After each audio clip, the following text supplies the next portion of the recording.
Lo que quiero hablar hoy es de cierto concepto que se tiene respecto al Chi Sao y que creo que influye de manera errónea tanto en la práctica como en el entrenamiento como en la aplicación, ¿vale? Y es que muchos dicen, y si lo podéis ver en internet, que el Chi Sao te desarrolla la sensibilidad, y yo no estoy para nada de acuerdo. Os lo voy a razonar. No hay absolutamente ninguna cosa fisiológica que responda, no hay nada en el cuerpo a la que cuando yo le pongo unos estímulos, el cuerpo se vuelva más sensible a ellos. De hecho, es lo contrario. Al cuerpo, cuando normalmente le hago unos estímulos continuos, suele reaccionar o aprendiendo a ignorar esos estímulos o creando un callo, una capa, una protección para poder dejar de recibir esos estímulos continuos, ¿vale? Entonces, el que a mí me estén dando un toque todo el rato y yo me vuelva más sensible a lo que me toquen, fisiológicamente no tiene demasiado sentido, ¿vale? Creo que es una interpretación incorrecta o de traducciones o de lo que está pasando, pero que esa traducción está influyendo en la manera de entrenar hasta tal punto que mucha gente se piensa que haciendo horas de Chi Sao se vuelve realmente sensible y que cuando vaya a practicar, a entrenar, el cuerpo es capaz de notar esas acciones que me hacen y reaccionar acorde a ello, ¿vale? Bueno, si el cuerpo funcionara así, también pensar que los atletas de élite le estaríamos dando estímulos todo el rato para que reaccionaran automáticamente. Vale, el Chi Sao, en mi opinión, y esto de nuevo es una opinión y mi manera de entrenarlo, es que no entrena la sensibilidad. Yo llevo más de 20 años y soy igual de bestia e insensible que cuando empecé. El Chi Sao es un entorno de entrenamiento que se puede entrenar de varias maneras y a varios niveles y con varias capas, que lo que te ayuda es a entrenar bajo presión, a aprender a mover el cuerpo y a realizar microajustes dependiendo de las direcciones de esa presión que te hagan y los huecos de presión que hayan en el contrario.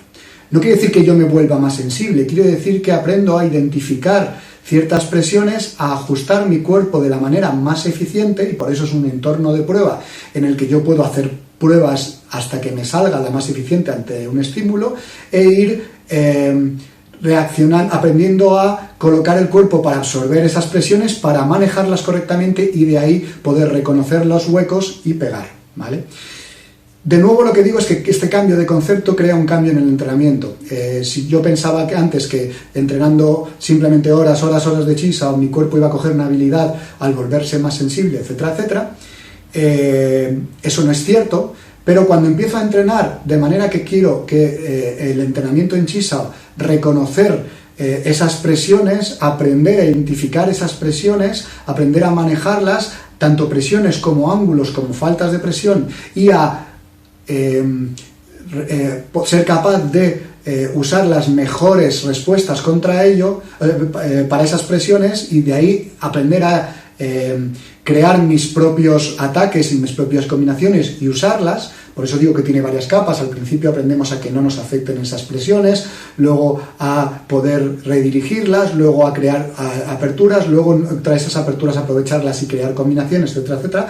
El Chi Sao es un entorno de pruebas, es un sparring, que al final debería tirar hacia un sparring porque debería acercarse a eso, para probar cosas, para aprender a ajustar mi cuerpo de la manera más eficiente y para saber aprovechar esa presión, ¿vale?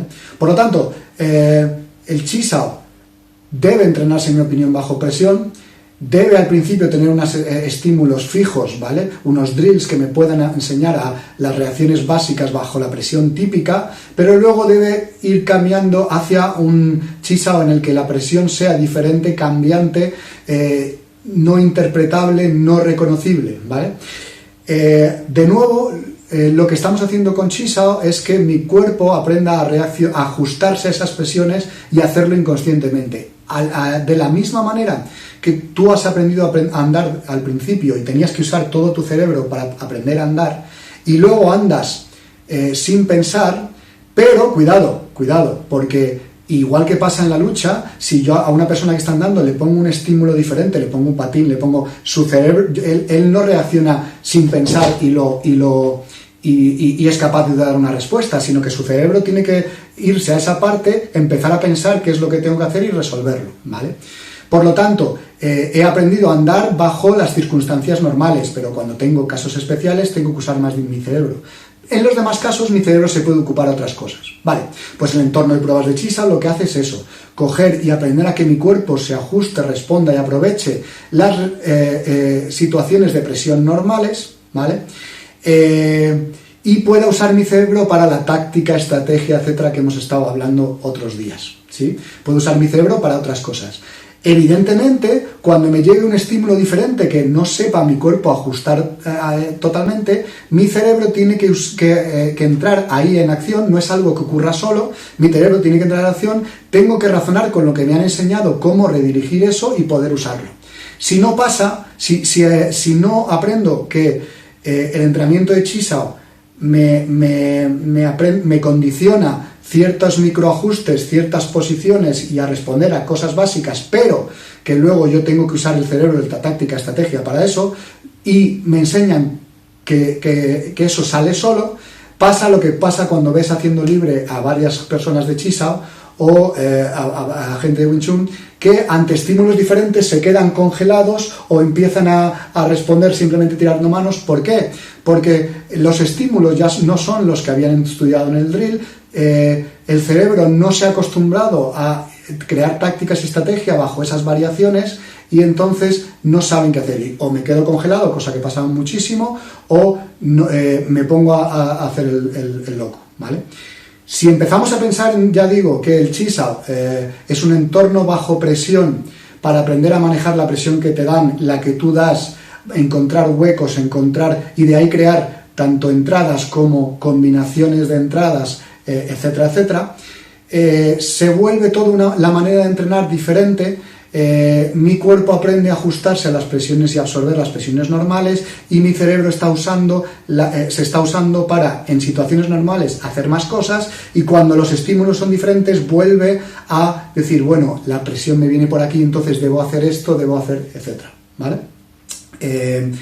Esto pasa en un montón de otros tipos de artes. Si pensamos en el grappling, grappling trabaja también con una presión muy parecida a la nuestra, y en grappling ellos no piensan que las cosas sucedan como locos, ¿vale? En grappling tú aprendes a manejar las presiones básicas y las cosas típicas que suceden, pero cuando de repente hay una situación diferente, tú tienes que pensar, vale, las maneras que debería entrar son, me está guardando la guardia aquí, lo que puedo hacer es esto, esto y esto, y mientras tanto tu cuerpo va haciendo los microajustes que ha estudiado al entrenar bajo presión, ¿vale? Y luego vas entrenando las diferentes aperturas de guardia, pases de guardia, derribos, etcétera. Y cuando viene una presión, una cosa que no te esperas, tu cerebro se ocupa en manejar esa cosa, tu cuerpo va ajustándose a lo que él piensa por tu entrenamiento, pero el cerebro también está usándose para eso, ¿vale? El Chisholm es parecido. Enseño en un entorno de presión, aprendo a pegar o a recibir lo que me peguen, ¿vale? Cuando viene un estímulo diferente, tengo que entrenar mi cerebro a saber cuál es la manera en que lo cierro, ¿vale? Y de ahí crear nuevas combinaciones.